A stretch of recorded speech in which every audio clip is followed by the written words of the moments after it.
This is PSN Newsrun, streaming exclusively on YouTube. Welcome to PSN Newsrun, our top stories for today. Tensions rise between Nigeria and Ghana xenophobic issues as Senate steps in. And Nigerian banks cash big profit from high interest rates and charges. Join us for details. Tensions are rising between Nigeria and Ghana after a viral protest in Accra called for Nigerians to leave the country.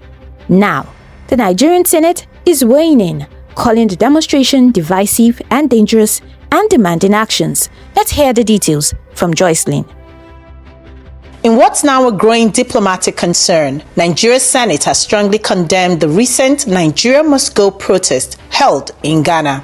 The protest, which gained traction on social media, featured demonstrators calling for the mass expulsion of Nigeria from Ghana over alleged economic and social grievances. The Senate Committee on Diaspora Affairs described the incident as unfortunate and un-African. A move they say violates long-standing ECOWAS principles of regional integration, free movement, and brotherhood between West African nations. The protest reportedly began in Accra, Ghana's capital, with local demonstrators accusing Nigerian immigrants of dominating key sectors like retail, digital lending, and real estate. While the Ghanaian government hasn't officially endorsed the protest, its silence has fueled anxiety among Nigerian citizens living there. This incident isn't the first time tension has flared between Ghana and Nigeria. Past disputes, from border closures to trade wars, have repeatedly tested diplomatic relations. But this time, the public nature of the protest and its anti-migrant sentiment hit harder. Analysts warn that if left unchecked, such xenophobic rhetoric could ripple across the region, triggering copycat behavior and destabilizing bilateral cooperation. The Senate's swift response signals an effort to de-escalate, but more may be needed, especially from the Ghanaian side. In the face of rising economic hardship and regional migration pressures, West Africa may now be confronting a deeper question: are the bonds of unity still strong enough to hold? Reporting for PS News, Joycelyn Ella Keche Ada. Fuel prices have surged again as NNPC Limited raises the pump price to 915 naira in Lagos and 955 naira in Abuja, deepening concerns over inflation and daily survival for millions of Nigerians. Tessa Phillips files in this report. In a move that's sparking fresh concerns over Nigeria's cost of living crisis, the Nigerian National Petroleum Company Limited has announced a new increase in pump prices. From August 4th, fuel now sells at 915 naira per litre in Lagos and 955 naira per litre in Abuja, representing an upward adjustment of 50 naira to 65 naira depending on location. This isn't just an NNPC decision in isolation. With the naira's depreciation and rising crude oil benchmarks, downstream players, including Dangote Refinery, are adjusting their ex-depot prices. NNPC is responding to those pressures. The deregulated market allows prices to float, meaning they shift based on global oil trends, local refinery capacity, and the foreign exchange markets. But the impact on consumers is immediate. The latest data shows an almost 300% rise in petrol prices since the fuel subsidy was removed in mid-2023. This is NNPC's first major adjustment since May, but industry observers warn it may not be the last. With Nigerians bracing for further economic strain, fuel, once a political flashpoint, is again front and center in the country's inflation story. Tessa Phillips, PS News. Nigeria's top banks are reporting record profits even as citizens face rising inflation and economic hardship, raising questions about imbalance in the economy. Here's Joycelyn with all the details. Amid rising inflation, job losses, and a shrinking middle class, Nigeria's top banks are posting record profits. According to new financial reports, 5 of the country's leading banks recorded a combined pre-tax profit of 4.6 trillion naira in the past year. That's a 70% increase from the previous year. Analysts point to several factors on how this was achieved. High interest rates allowed banks to earn more on loans. Foreign exchange gains also boosted earnings after the naira was floated. And despite lower borrowing power, banks capitalized on digital services and fees. While this looks like a win for the financial sector, critics argue it highlights a growing disconnect. With millions of Nigerians unable to access affordable credit or basic banking services, these profits raise serious questions. Who is the system really working for? And with the economy still struggling, the gap between corporate earnings and citizen hardship could become harder to ignore.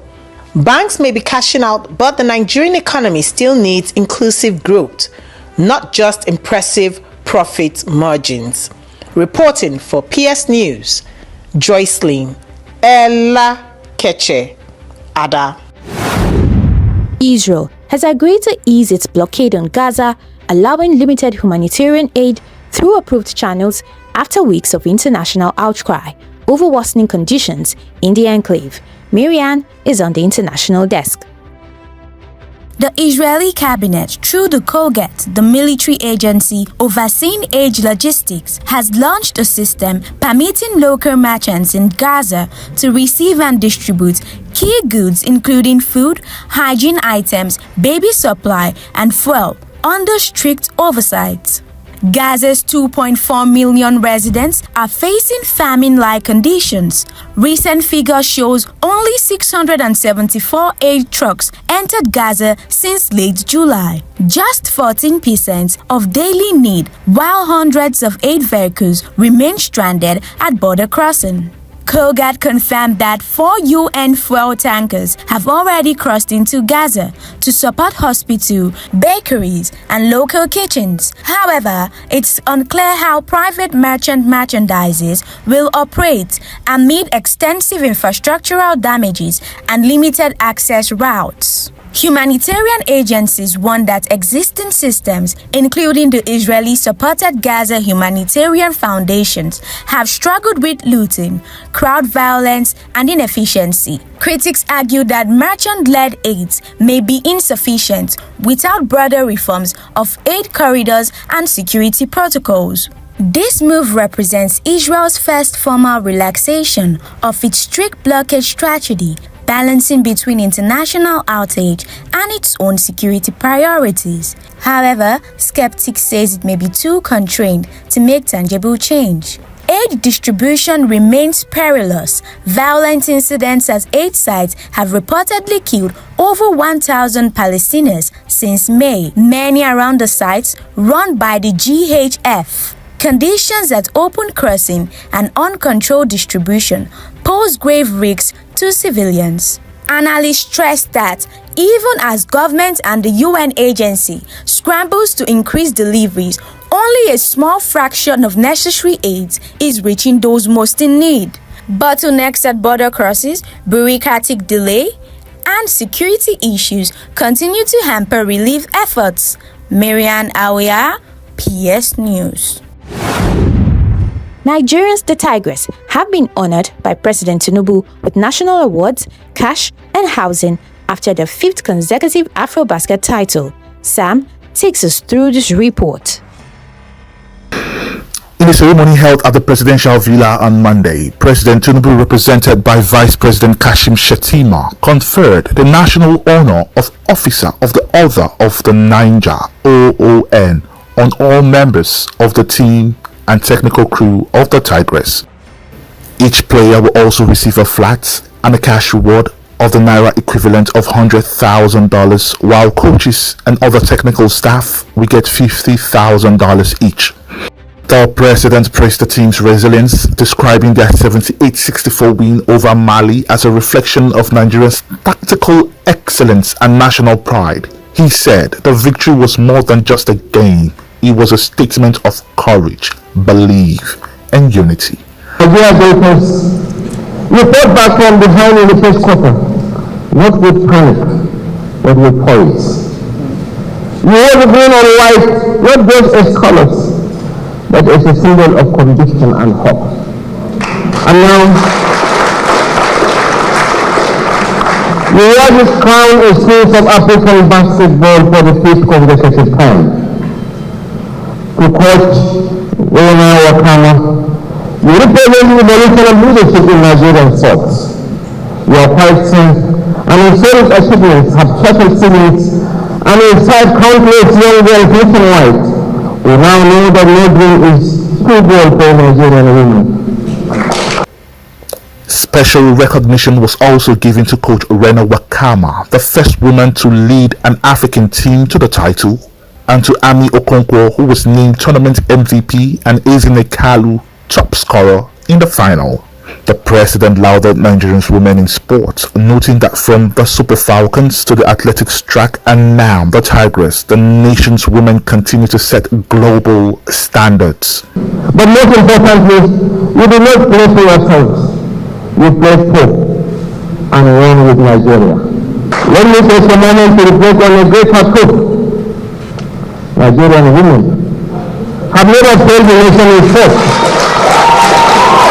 First Lady Senator Oluwemi Tinubu also celebrated the team, calling their win a symbol of excellence and a moment of inspiration for generations of young girls. You have given us another reason to believe in the power of Nigerian women, to break barriers and set new records.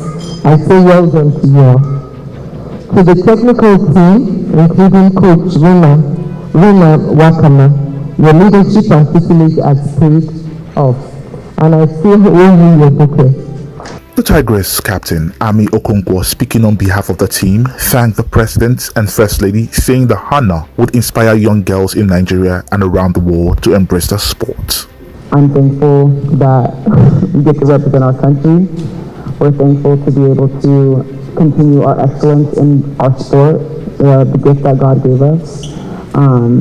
It means the world to us to be able to be hosted here today and to be able to represent our country in this way, to bring back another championship. The victory celebration comes just days after the Super Falcons return home with the WAFCON 2024 title, further cementing the dominance of Nigerian women in African sports. As preparation begins for the World Cup qualifiers, the president reaffirmed his support, calling the Tigress true daughters of the land, role models, and pathfinders. Samuel Akman for PS News. You just watched PSN Newsrun, streaming exclusively on YouTube. This is your trusted voice for news that matters. Subscribe, like, share, and stay informed.